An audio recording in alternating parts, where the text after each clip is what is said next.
Howdy, folks. I'm Flying Brian. I'm Amber. And here's some clouds. Alright, folks, our first letter is titled, Am I a Jerk for Selling My Husband's Gaming Setup?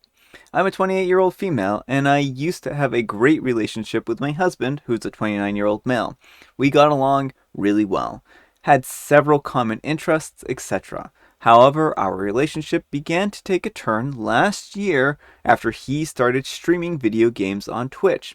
At first, it was just a hobby for him, but soon he began to get consumed by streaming. For example, while at first he'd only stream a couple days a week for a few hours at a time, around late November he began spending nearly every minute that he wasn't at work streaming. He doesn't stream for money. During this time, we also stopped spending nearly as much time together, and our relationship predictably deteriorated. I tried to talk to him on multiple occasions about how I felt and how little time he was spending with me and finding alternative hobbies, but they all fell on deaf ears and nothing significant changed. Last week, my husband told me that he was sick and that he needed to take a few days to recover. I asked if he wanted me to stay back from a short business trip that I was going to go on to take care of him, but he told me that that was not necessary. Something in his tone didn't sit right with me. So, on a hunch, I installed a small camera in his gaming room that would allow me to see into it. Sure enough, he spent every waking minute while I was gone gaming. When I came back, I was furious with him, and I decided to take a drastic move to fix his problem. When he went to work the next day, I sold his gaming setup and I waited for him to get back. After he got back, he immediately saw that his setup was gone and realized what I had done.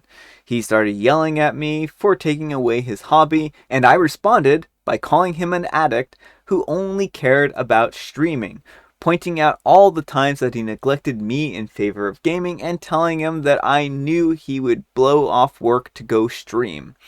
We argued for a little while more, and then I gave him an ultimatum. I told him that I had sold his setup and wear, and that he had 48 hours to get it back. However, that necessitated moving out, as I wouldn't stay with him unless he got help for this habit.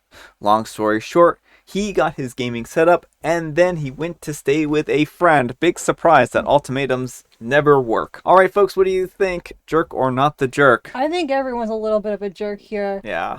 Yeah, what your husband is doing is not cool, blowing off work to game, and that's going to be detrimental to your financial future. But installing hidden cameras and giving away personal possessions is also kind of dicey. Yeah, I think that two wrongs don't make a right, and while OP, you could have just gone onto his Twitch stream to see if he was streaming or not, instead of going through all the trouble to install a hidden camera. Very true. You could have just messaged him and be like, oh, I see that you're really sick here, aren't you? Right? Right, well, and if you're at the point of installing hidden cameras, that's a sign that the relationship is not doing so Broke. well. It's broke. And unless you need proof for, criminal proceedings, I think my husband's poisoning me. Yeah. That's about the only situation I can think where installing a hidden camera might be okay. I think installing a hidden camera, if you really feel that your or somebody else in the household is at risk, and the only way to catch this is to install a hidden camera, then I think that is a acceptable means of getting to an answer. However, there are very few situations, and I think that this would be a really case-by-case situation, and installing a hidden camera is probably never the right course of action. Let's put it that way. Now, I just think that OP could have handled this in a lot different way, and I think if you're this sick of his shenanigans, then you need to tell him that you are going to be moving on. What else are you going to do at that point in time? You know that gaming means a lot to him. This has clearly consumed his life, and he's already made his decision about which one he chose.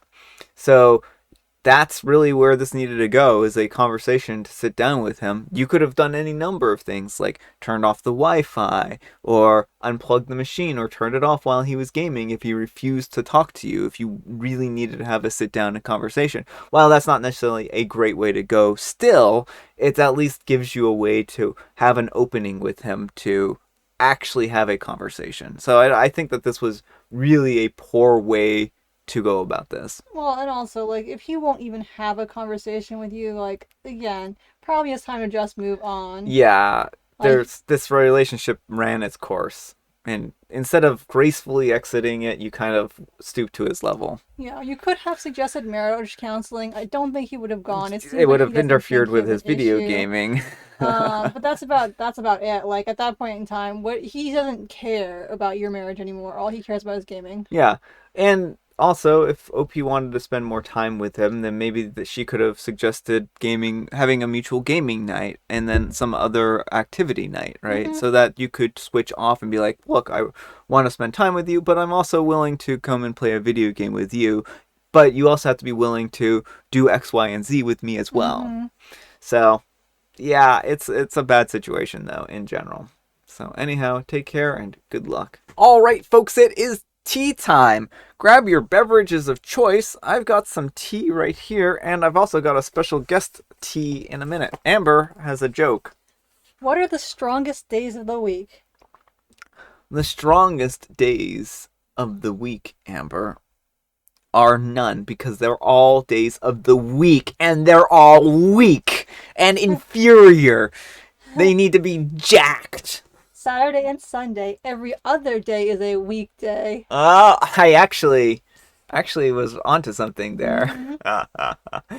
I was Very close. I was very close, and I didn't even mean to. I was actually thought it was going somewhere completely different, but I had no idea where. And I have licorice spice. All right, folks. Oh wait. We also have a special guest tea, and this special guest tea is called. It is called. Like Black Currant Beauty or something like Yeah, that. black currant beauty, and I guess this is another fennel tea. What did you It say? has fennel in Yeah, it. fennel and It has like fennel, which I don't like, and it also has hibiscus, which I don't like. But it's actually not bad. it isn't. It is actually, when Amber said that it had fennel in it, I thought that this was going to be another gross tea, but it's actually a very mild tea. It's a very fruity tea. You can't taste overwhelming. It like in a lot of fennel teas, it's the only thing you taste. Hmm. But yeah, I mean, I think it's actually a very pleasant tea to Yeah, take the a drink black of. currant really shines through. That's the Hmm main taste. So actually, a really nice tea. Hmm. I think that would go well with a lot of things. Sweet without even adding sugar. Yeah. All right, folks, that's all the time we have for today. I hope you enjoyed today's video. I hope you're all having a great Tuesday, and that's spelled TWO, Tuesday. Thanks so much for watching. Amber, what's the moral of today's story? I guess the moral of today's story is don't install spy cameras and give away your partner's belongings. Yeah, I think that's a good moral. That's solid morals right there. Thanks so much for watching, and we'll see you all tomorrow. Bye.